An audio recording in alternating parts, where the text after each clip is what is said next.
Productivity. Productivity is an employer's concern, at first blush. To be productive means to complete at least as much of the work one's employer has for one to do in an allotted time. Employers appreciate, value, and reward employees who are productive. As to employees who are not productive, let's just say employers generally regret having hired them. Employers may move non-productive employees into other roles where they can be more productive. Employers may alternatively move non-productive employees into informal or formal corrective action programs anticipating termination if they do not increase their productivity. Employers may also just let non-productive employees languish in their roles, satisfied for the time being that other workers are picking up the slack, even if those other workers don't particularly appreciate having to do so. Whatever the options and outcomes, productivity is a peculiarly important parameter in many, if not all, workplaces. Consider carefully the job and career in which you are able and willing to be productive.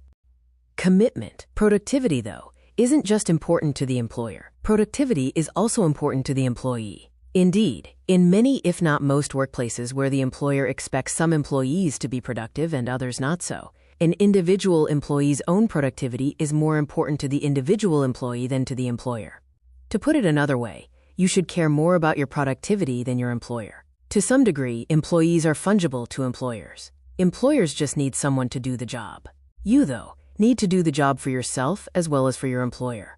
Working where you know you're not productive may earn you a paycheck, but isn't the full meaning and purpose of work. The productivity you miss hurts not just your employer but also you.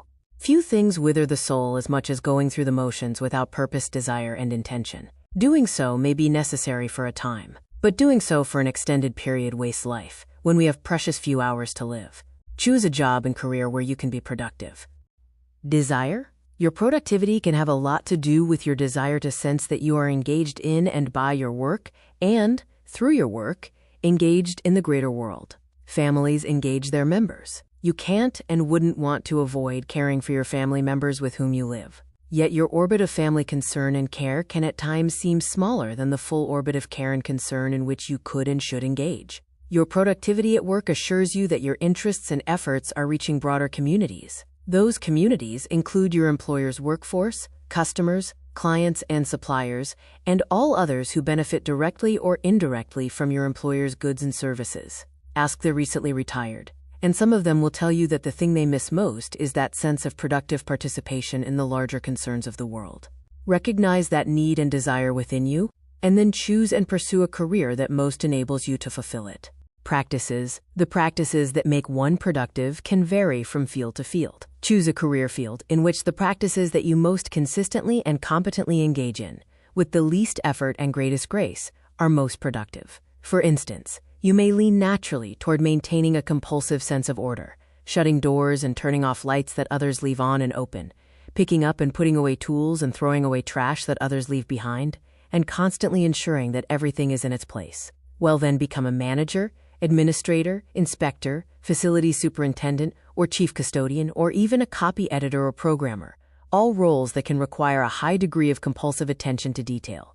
Or you may instead lean naturally toward starting interesting new things without necessarily finishing them. Well, then join a team of product and program developers. Know thyself, and choose a career and field or role within your career and field that comports with thine own practices and preferences. Why fight your own nature? Instead, put it to work. Demonstration. Productivity, like skill, isn't something you claim. Productivity, like skill, is instead something you demonstrate. If you can't give examples of your productivity, you're probably not truly productive.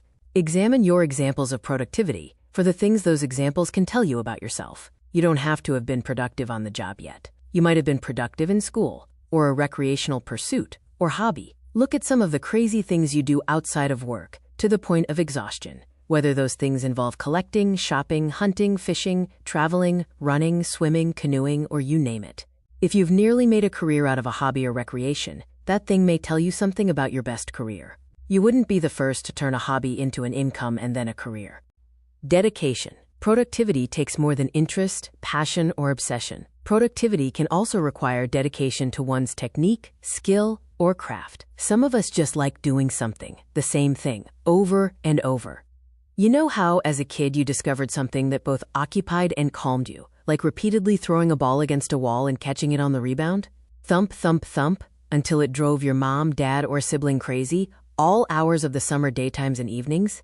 Repetitive motions can have their hypnotizing effect. And they're not purely mindless. Rather, to do some job tasks well, repeatedly and productively, one must continually refine one's attention and technique. And it's often the attention and concentration those repeated tasks require that give them their engaging and calming effect.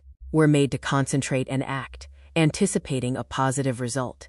We're made for productivity. What most draws your mental attention and physical energy into a soothing, even if challenging and tiring pattern. Find that career, and you'll be engaged, satisfied, and productive. Your work may even become soothing play. Purpose. We all sometimes feel like we're only a small cog in a big commercial wheel that, while productive, steals the life and crushes the souls of its workers. That's not at all what this chapter is trying to facilitate or encourage. Just the opposite. You should be choosing careers, jobs, roles, and employers that give you and others life rather than steal life. Productivity isn't the soul crusher, at least not when aimed toward the right purposes. You may be quite good at any number of things that are frankly not worthwhile or, worse, are frankly destructive. Those distortions of good and corruptions of person are not productive in the correct sense of that word.